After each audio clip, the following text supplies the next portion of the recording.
Γεια σας. Τι θα λέγατε σήμερα να φτιάξουμε μια τυρόπιτα χωρίς φύλλο με ένα μυστικό υλικό που του δίνει μια ιδιαιτερότητα και στη γεύση αλλά και στη λυφή. Έτσι, πολλοί το λένε πλαστό, το λένε μπατζίνα, έχει πολλές ονομασίες. Λοιπόν, μην ξεχνάτε να κάνετε κοινοποίηση στα βίντεό μας, να κάνετε γραφούλα στο κανάλι μας, οτιδήποτε χρειάζεστε μπορείτε να δείτε στην ομάδα μας Μαγειρικές Απολαύσεις στο Facebook. Και τώρα πάμε να σας δείξω τη συνταγή, την εκτέλεση και τα υλικά.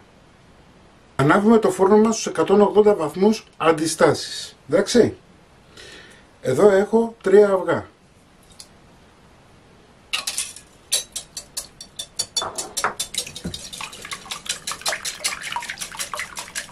Θα χτυπάω λιγάκι. Θα προσθέσω 300 γραμμάρια γάλα.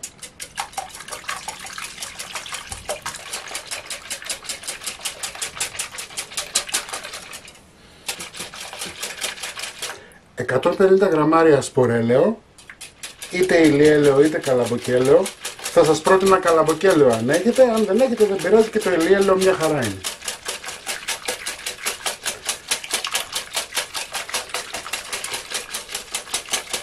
Θα ρίξουμε αλάτι.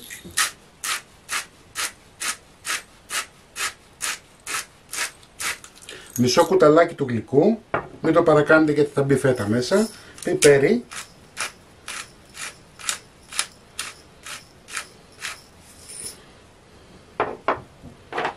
Λίγη καπνιστή πάπρικα, θα του δώσει και χρώμα και άρωμα. Έτσι, ένα κουταλάκι του γλυκού. Ανακατεύω. Εδώ έχω 350 γραμμάρια αλεύρι που φουσκώνει μόνο του. Εάν δεν έχετε αλεύρι που φουσκώνει μόνο του, μπορείτε να βάλετε κανονικό αλεύρι με 2 κουταλάκια του γλυκού μπέικιν. Εντάξει.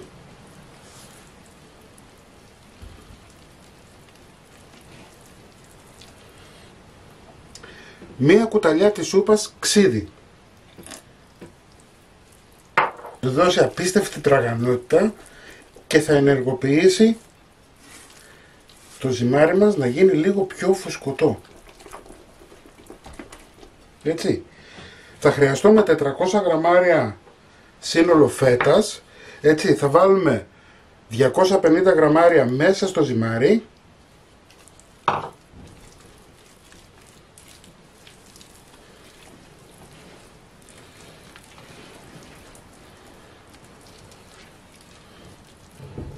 Ωραία. Λοιπόν, είμαστε έτοιμοι. Θα πάρουμε ένα ταψάκι 25x35. Θα ψεκάσουμε με λίγο σφορέλαιο ή θα λείψετε με λίγο σφορέλαιο.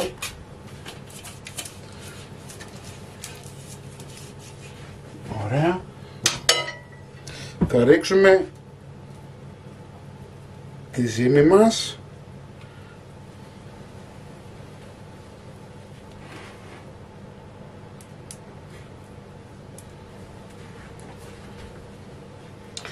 Απλώσαμε να πάει παντού, θα βάλουμε φέτα από πάνω.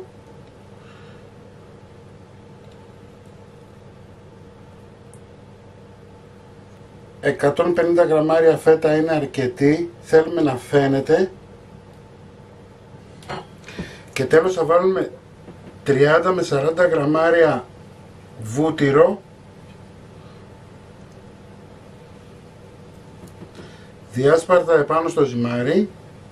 Λοιπόν, η πίτα μας είναι έτοιμη, πάμε για ψήσιμο, 180 βαθμούς αντιστάσεις, να πάρει ένα ωραίο χρώμα.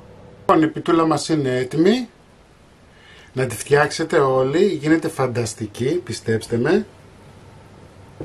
Λοιπόν, μην ξεχνάτε να κάνετε κοινοποίηση στα βίντεο μας, να κάνετε γραφούλα στο κανάλι μας, οτιδήποτε χρειάζεστε μπορείτε να δείτε στην ομάδα μας Μαγειρικές Απολαύσεις στο Facebook. Και εμείς θα τα πούμε πάλι με ένα επόμενο βίντεο. Γεια και χαρά σας!